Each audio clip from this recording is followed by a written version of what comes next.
Hello students, Happy New Year and hope you all are fit and fine. Now let's continue chapter number 2 MS Access and topic is what is database. A database is a systematically organized or structured repository of indexed information that allow easy retrieve, updating, analyze and output of data. Stored usually in a computer, that data could be in the form graphics, reports, scripts, table, text, etc. representing almost every kind of information. तो database क्या है? Database एक ऐसा file है जहाँ कई सारे data को एक व्यवस्थित तरीके से रखा जाता है और ऑर्गेनाइज करता है. डेटा को टेबल पर रखा जाता है और एक डेटाबेस में कई सारे टेबल्स हो सकते हैं. MySQL, SQL सर्वर, ओरेकल, ये सभी डेटाबेस के सॉफ्टवेयर होते हैं और इसमें आप report, form, graphics, script, table के रूप में आप इसको रिप्रेजेंट कर सकते हो. ये सभी इंफॉर्मेशन आपकी स्टोर करता है. जैसे आपको पता है कि आप गूगल सर्च करते हो तो गूगल में जैसे ही आप टाइप करते हो तो गूगल अपना डेटाबेस ओपन करके आपके सामने रख देता है कि भाई ये आप सर्च कर सकते हो. तो ये आपको कीवर्ड देता है कि भाई ये मेरे पास ये डेटाबेस है, आप उसमें से जो आपको चाहिए वो हो सकता है. तो गूगल के पास भी ऐसे डेटाबेस होते हैं. सभी सॉफ्टवेयर में अपने डेटाबेस होते हैं जहाँ पर आप सेव करते हो तो वो एज अ डेटाबेस हो जाता है. तो यहाँ पर आपको क्या होता है, डेटाबेस एक ऐसा सॉफ्टवेयर होता है कि जहाँ पर आप डेटा स्टोर करते हो. ओके और वो इसको आप रिट्राइव कर सकते हो. ऐसे ही रिपोर्ट, ग्राफिक्स, जैसे कि हम स्कूल में जाते हैं तो स्कूल में आप सबको पता है कि अटेंडेंस या फिर आपका फुल एड्रेस होता है, वो सभी कंप्यूटर में स्टोर होता है. जब भी उसका यूज़ टीचर को करना है तो वो आसानी से लेकर वर्क कर सकते हैं. ठीक है. Now next is topic is advantage of database. Reduce data redundancy, reduce updating errors increase consistency, improve data access to user through use host and query languages, improve data security and reduce data entry, storage and retrieval cost. तो database के advantages क्या है कि बहुत लंबे लंबे datas होते हैं तो वो आपको रिड्यूस करके देता है. क्योंकि सपोज हम लिखते हैं तो कई बार एक ही नाम 2 बार लिख सकते हैं तो कंप्यूटर समझ जाता है कि ये एक बार नाम आ गया है जो डेटाबेस में, तो वो आपको इंफॉर्मेशन देगा कि ये नाम एक्चुअल में है, एंटर हुआ. यहाँ पर reducing updating errors and increase consistency, तो आपकी जो एरर्स होती है वो भी आपको ये रिड्यूस कर देता है. जो अपडेट करने के बाद होती है तो ये अपडेट कर देता है. Improve data access to user through the use of host and query languages. तो query मतलब कि अगर चाहिए कि मुझे सपोज कि इंग्लिश में या फिर कंप्यूटर में 80 से आप जो जिसके मार्क्स है तो मुझे वो रिट्राइव चाहिए, तो वो मैं कैसे लूँगी, एज अ क्वेरी के रूप में लूँगी. तो वो क्वेरी मैंने की होती है तो वो क्या होगा कि वो मुझे रिट्राइव डेटा करके देंगे और मैं इजीली देख सकती हूँ. इम्प्रूव डेटा सिक्योरिटी, तो जो भी डेटा डेटाबेस में होता है वो सिक्योर होता है. जैसे कि हमें पता है कि हम जीमेल अकाउंट करते हैं तो पासवर्ड वगैरह डालते हैं, तो ये हमारा एक डेटाबेस है जो किसके पास है, अगर जीमेल में किया है तो गूगल के पास डेटा हमारा है. जो भी हम करते हैं उसमें फुल नेम तो वो डेटाबेस में स्टोर होता है. फिर हम पासवर्ड फॉरगॉट भूल जाते हैं पासवर्ड, तो हम कैसे करते हैं, तो फॉरगॉट पासवर्ड में जाते हैं और वो डेटा हम वापस लेते हैं. तो ऐसे हम क्या करते हैं, डेटा को रिट्राइव करते हैं.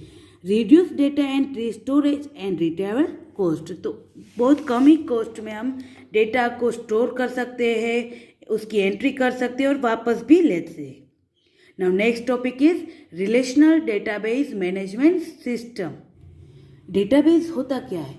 उसको बोलते हैं डेटाबेस मैनेजमेंट सिस्टम, उसको बोला जाता है DBMS। तो ये कई सारे सॉफ्टवेयर होते हैं डेटाबेस मैनेजमेंट सिस्टम के जो आपके डेटा स्टोर करते हैं। इसको सॉफ्टवेयर भी बोल सकते हैं, प्रोग्राम भी बोल सकते हैं, या तो फिर टूल भी बोल सकते हैं।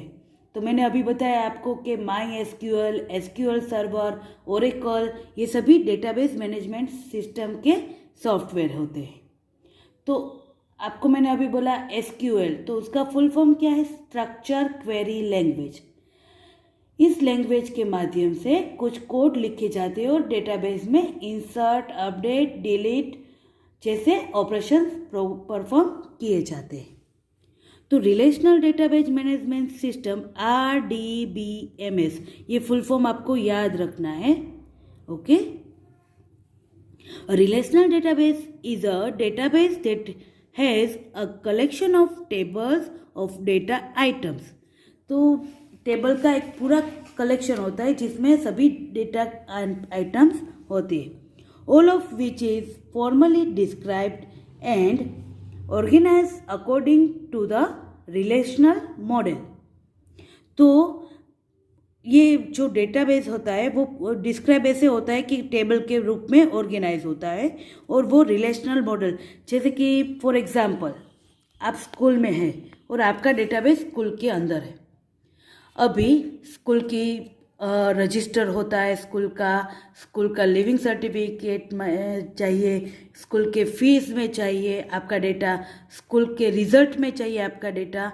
तो आपका नेम एक बार एंटर हुआ है तो मैं उसको स्कूल फीस के साथ कनेक्ट करूँगी, स्कूल रिजल्ट के साथ कनेक्ट करूँगी, या फिर स्पोर्ट्स के लिए जो भी होता है तो उसके साथ कनेक्टेड करूँगी। तो आप स्टूडेंट्स हो और आप सभी के साथ कनेक्टेड हो। तो ये सभी क्या हुए? टेबल्स, फीस का टेबल्स, देन आफ्टर रजिस्टर का टेबल्स, देन आफ्टर मार्क्स का टेबल, रिजल्ट का टेबल्स। तो ये सभी टेबल्स होते हैं accordingly. The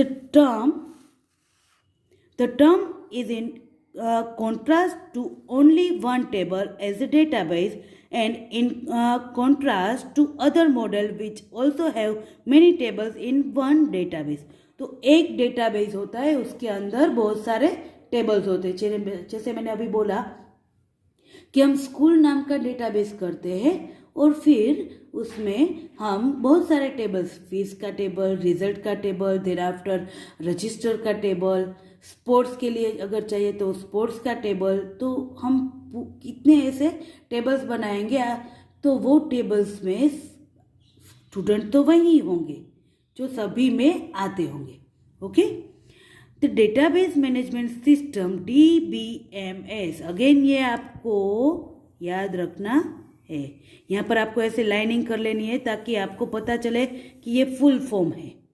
okay, DBMS of a relational database is called RDBMS and is the software of relational database। तो डेटाबेस मैनेजमेंट सिस्टम, और यहाँ पर आगे क्या लगाया? आर लगाया है। तो रिलेशनल पहले तो सिर्फ डेटाबेस मैनेजमेंट सिस्टम ही था, फिर बाद में आया रिलेशनल डेटाबेस मैनेजमेंट सिस्टम, क्योंकि इससे क्या होता है कि डेटा की जो रिडंडेंसी होती है वो रिड्यूस हो जाती है। डेटा हमारा थोड़ा रिड्यूस हो जाता है, क्योंकि डेटा तो एक ही है पर वो हम बार बार यूज़ करते हैं, तो वो रिलेशनल में आया है। Okay, there relational database was first defined in June 1970।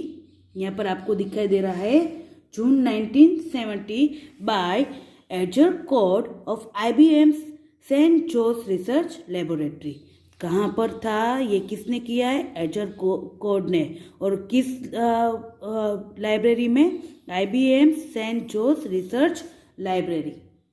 ये बहुत बड़ी IBM है, वो फर्स्ट कंप्यूटर जो जिसने बनाया है वो IBM है, और इसकी रिसर्च लेबोरेटरी में ये वर्क हुआ है। Now let's start creating database. Okay, तो हमें सॉफ्टवेयर कौन सा यूज़ किया है? हमने माइक्रोसॉफ्ट यूज़ करते हैं, तो हमने इस सॉफ्टवेयर यूज़ किया है एक्सेस, जो MS एक्सेस है वो MS ऑफिस का एक प्लगइन है, ठीक है। Creating an MS Access database. Microsoft Access 2007 provide you 2 method of creating a database. Okay, आपको 2 मेथड देंगे डेटाबेस बनाने, using a blank database and using a template. तो एक रेडीमेड डेटाबेस देगा और एक आप अपने अनुसार बना सकते हो। The template could be already installed or one can download it from office.com online। तो ये टेम्पलेट डेटाबेस क्या होता है कि उसमें पूरे टेबल्स आपको रेडी मिलते हैं और वो आपको ऑनलाइन मिलेगा office.com को अंदर से। तो यहाँ पर आपको दिखाई दे रहा है टेम्पलेट्स है, तो उसमें से आप बहुत सारे टेम्पलेट्स में आप डेटाबेस आप सिलेक्ट कर सकते हो, ठीक है। तो using a template to create a database. तो start Access the getting start with Microsoft Access screen appears. Click category in the template category pane or the from Microsoft Office online pane. Icons representing local templates appear in the centre of the window. यहाँ पर आपको दिखाई दे रहा है, पहले तो access open करेंगे फिर यहाँ पर आपको दिखाई देता है। ओके, तो यहाँ से हम MS एक्सेस स्टार्ट करेंगे। तो MS एक्सेस यहाँ पर है, आपको दिखाई दे रहा है, या तो फिर all programs, then after Microsoft Office. Okay, Microsoft Office पर क्लिक करेंगे और माइक्रोसॉफ्ट ऑफिस एक्सेस 2007 पर क्लिक करेंगे तो ये हमारा एक्सेस स्टार्ट होगा। तो यहाँ पर आपको मैंने भी दिखाया था आपको, तो ऐसे ही डेटाबेस ऑन होता है। तो यहाँ पर हम देखेंगे कि टेम्पलेट्स दिखाई दे रही है। ओके, कौन सी पेन है ये? Right pane. तो यहाँ पर आपको टेम्पलेट दिखे, टेम्पलेट कैटेगरीज, तो featuring local templates and sample. तो यहाँ पर आपको फीचरिंग पे क्लिक करेंगे तो यहाँ पर आपको बहुत सारे ऐसे लोकल टेम्पलेट्स देखेंगे।